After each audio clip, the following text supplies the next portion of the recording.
శ్రీ సీతారామచంద్ర స్వామినే నమః. అయ్యప్పమాల దీక్ష తీసుకున్నారు మా వారు శబరి యాత్ర పూర్తి చేసుకొని ఇంటికి వచ్చే సమయంలో నాకు నెలసరి వచ్చింది. దాంట్లో భాగంగా నేను ఇంట్లో ఉండవచ్చా, వారు వచ్చే వరకు 3వ రోజు అవుతుందనేది సందేహం. అయితే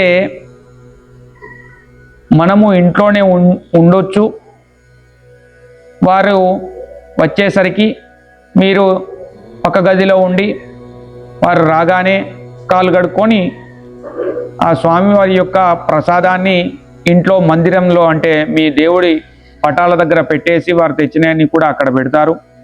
వారే తెల్లవారి వచ్చినాక స్నానం చేసి ధూపదీప నైవేద్యాలు పెట్టి అక్కడి నుంచి తెచ్చినటువంటి ఇరుముడి బియ్యం పక్కకు పెట్టేసి మీ 5వ రోజు తలస్నానం చేసినాక ఆ ఇరుముడి బియ్యాన్ని వండుకొని చక్కగా ఆ స్వామివారి ప్రసాదాన్ని స్వీకరించవచ్చు. అంతేగాని మేము ఇంట్లో ఉండవద్దా అనేది అలా ఏం లేదు. కాకపోతే జాగ్రత్తగా శుచిగా ఉంటే మంచిది. జై శ్రీరామ్.